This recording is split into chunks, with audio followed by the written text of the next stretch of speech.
Caríssimos irmãos e irmãos,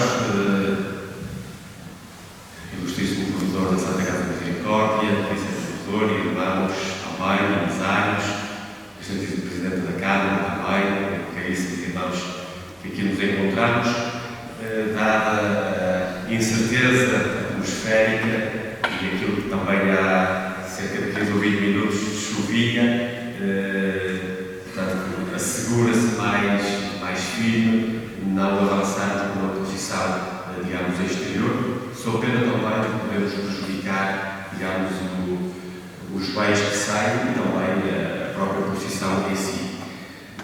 Se nós tivéssemos feito a procissão hoje, para entender o Senhor, depois regressaríamos aqui, tendo passado na igreja de São Pedro, na igreja de São Domingos e também na igreja de São Gonçalo e nas ruas da nossa cidade, na ausência da luz, mas com a presença do Senhor que ia connosco.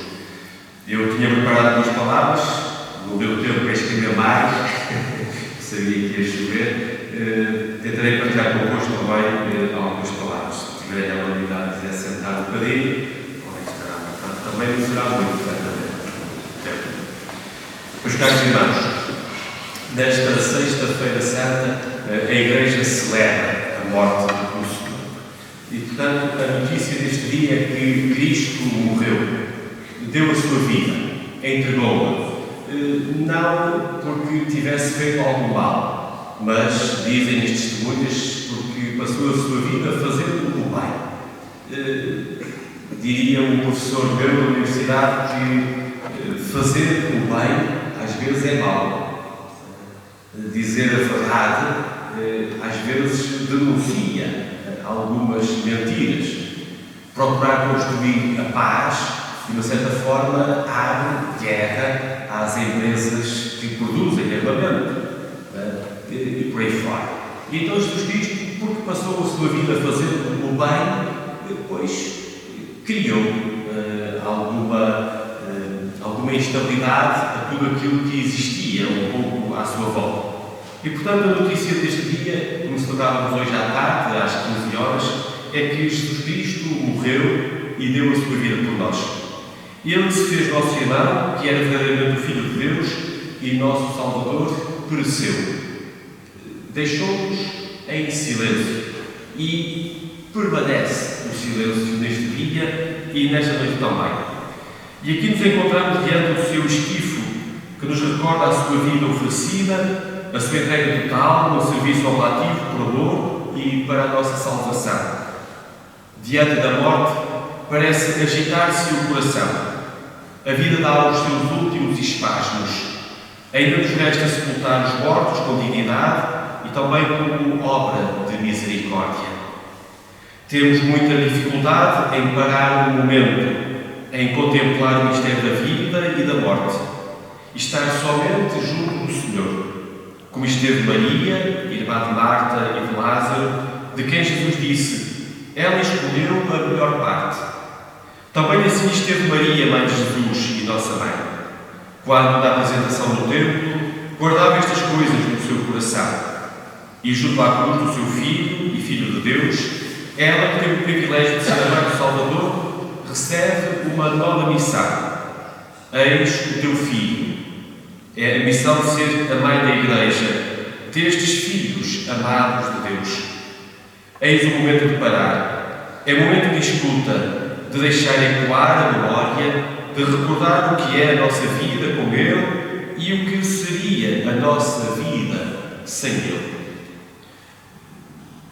Quando nas exéquias, nos funerais, às vezes encontramos as pessoas habitualmente, graças a Deus, condoídas, com a partir daqueles que amam, efetivamente aquilo que nós havemos de pensar, ou melhor, nos pensamentos é: a nossa vida foi muito mais porque conhecemos este que levamos a sepultar. Nossa vida foi mais. Nós mudamos também.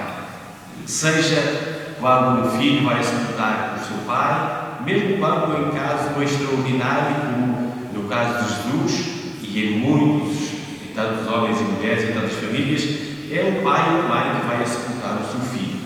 Não é? A nossa relação uns com os outros faz-nos ser algo maior e algo belo também. Nesta noite fomos convidados, desinstalados, convocados para sair, mas embora o São Pedro não nos tenha favorecido na peregrinação ou na procissão. Somos convocados a recordar o momento em que José de Arimateia toma o corpo de Jesus, o envolveu no lençol e depositou o seu corpo numa sepultura nova, onde ainda ninguém tinha sido sepultado. Era um jardim, esse lugar onde sepultaram Jesus. Também acompanhámos o corpo de Jesus, no silêncio da noite, tornámos-nos peregrinos de esperança e com esperança. Também esse corpo é entregue agora nas nossas mãos, para carregar o peso suave e a sua carga leve, porque Ele carregou sobre si os nossos pecados, ficando-nos a memória agradecida ao passar, se passássemos nas igrejas.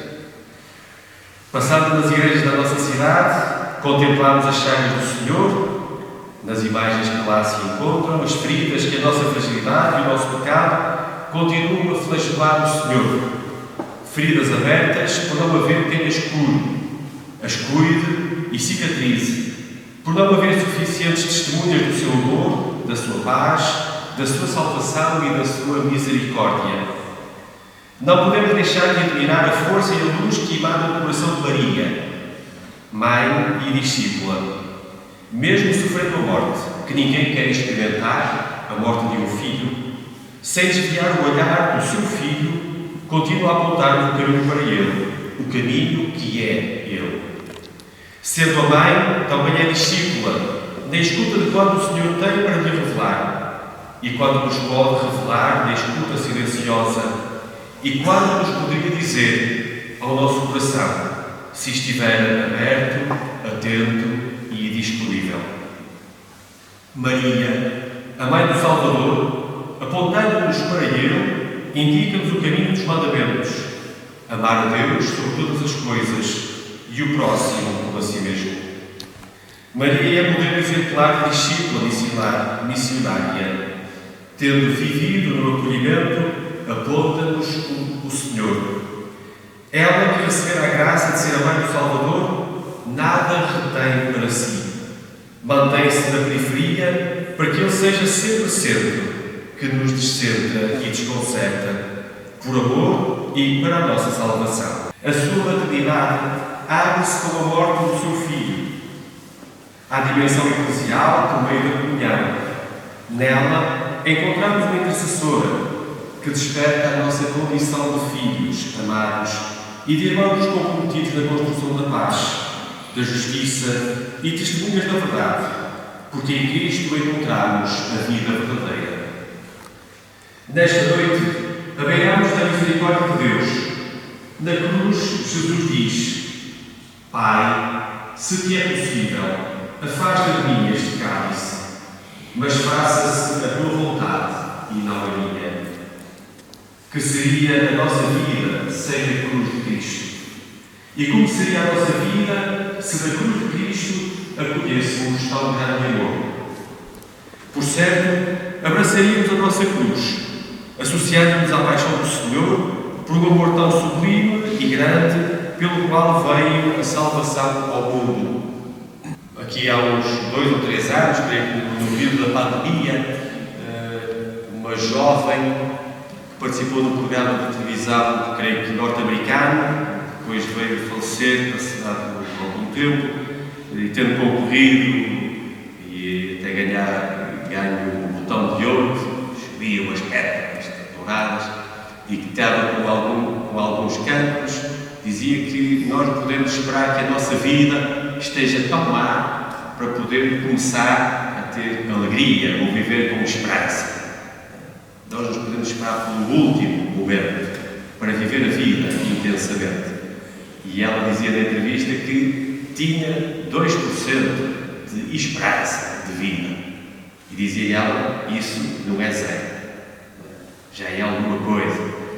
Nós às vezes com 100% ou mais ainda nos queixamos quando às vezes cortamos as unhas rentas, não é? coisas sem importância ou pouca importância.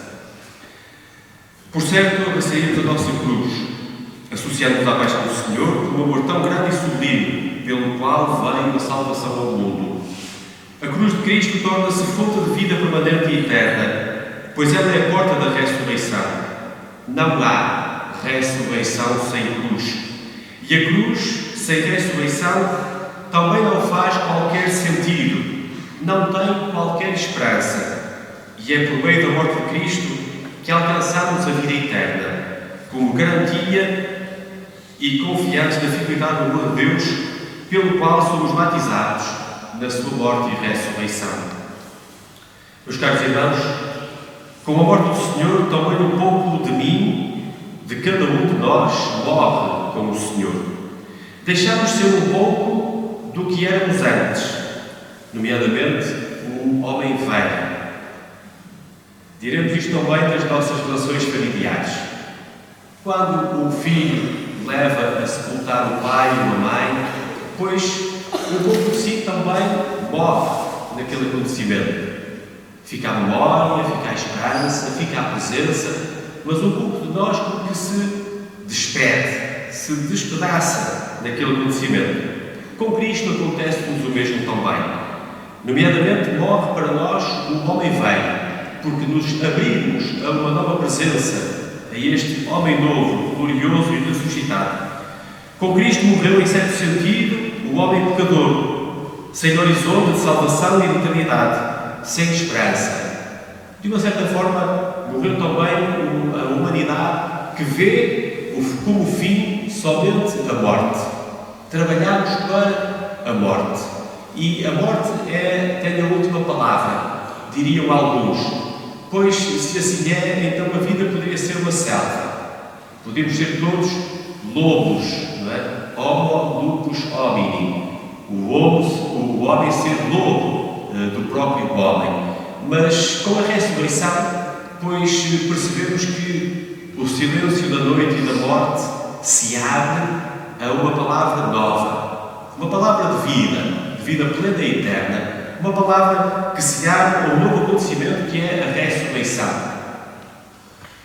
Todos nós certamente fazemos a experiência, ou temos uma vaga ideia, de que o agricultor, quando abre mão das sementes que tem guardadas e lança na terra, durante algum tempo não vê o fruto daquilo que está a lançar.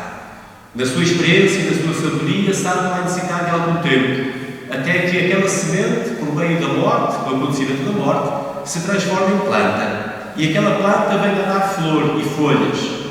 E venha a dar fruto também. Mas é preciso passar pelo acontecimento de abrir mão e lançar a semente à terra, para que depois possa também produzir, ou possa acolher o fruto dessa vida nova. Se não abrir mão o semeador, pois que será daquela semente? Não teve a sua oportunidade de dar vida e de ser fecunda também. Com Cristo morre ainda o homem mortal, para permanecer pela fé o homem espiritual. Morre o homem de horizonte curto até ao caixão, as popularmente ditas 4 tábuas, para se alargar o nosso diafragma até o coração de Deus, que é sem limites. No coração do homem fica sempre um vazio a ser preenchido de esperança, de vida, de salvação e de amor incontido. Nesta noite, testemunhamos com o nosso silêncio tão grande mistério de amor, que por meio da morte se abre à vida plena, preenchida da presença já do ressuscitado, fazendo de nós anunciadores, testemunhas, missionários e peregrinos de esperança. Acompanhamos hoje, no silêncio da noite, aquele que nunca nos abandona, que está sempre presente, que na sua fidelidade está do nosso lado contra a noite e o pecado, contra a solidão e o abandono. E por isso podemos dizer que nunca estamos sós. Está connosco, como Maria esteve ao seu lado até ao fim, e sempre nos reencaminha para aquele que é o caminho, a verdade e a vida do mundo, o Filho de Deus e nosso Salvador. À sua morte e à sua sepultura, num sepulcro novo, no jardim, rolaram uma grande pedra. como quem põe um ponto final, como a culminar a história, certamente da parte dos homens, mas não da parte de Deus. Porque Deus deixa sempre tudo em aberto diante da sua infinita misericórdia. Abramos também nós o nosso olhar e o nosso coração à surpresa de Deus, ao inesperado, à esperança e à vida. Deixemos que Deus seja Deus. Confiemos-lhe a nossa vida e coloquemos nele a nossa fé. E não seremos nem seremos desiludidos, pois Ele nunca nos deixa desamparados.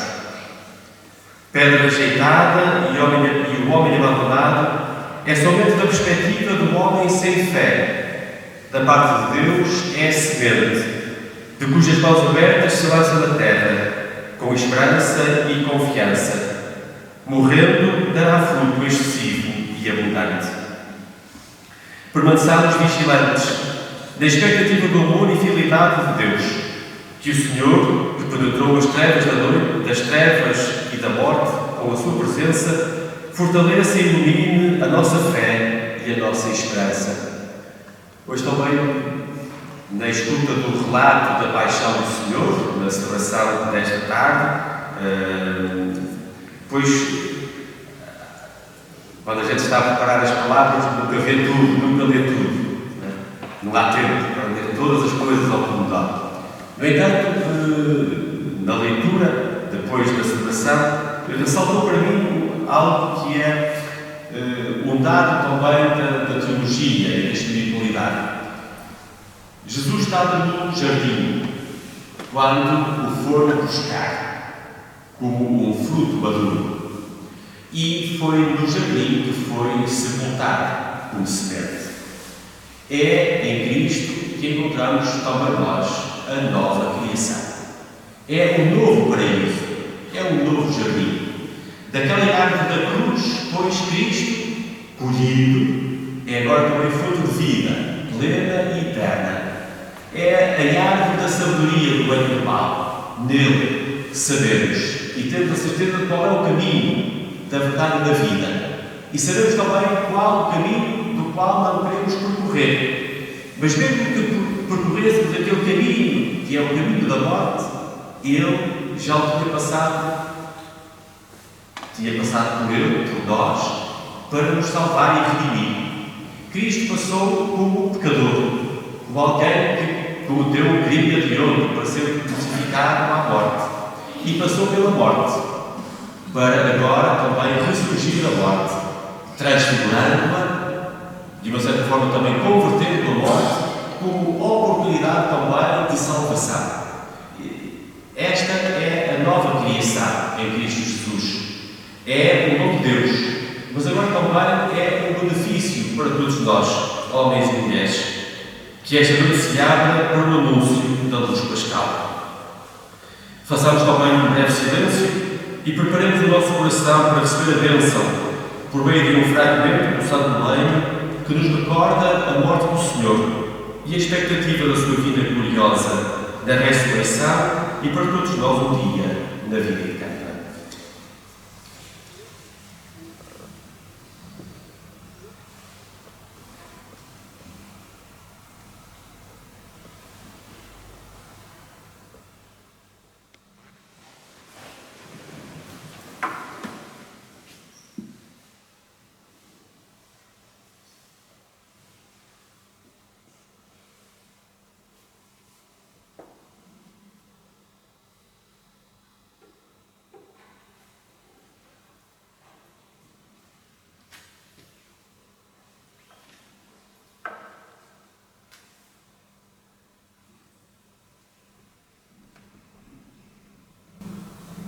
Certamente também, em nome da Santa Casa, queremos agradecer a todos a coragem de terem vindo, apesar de há cerca de uma hora ter chovido copiosamente.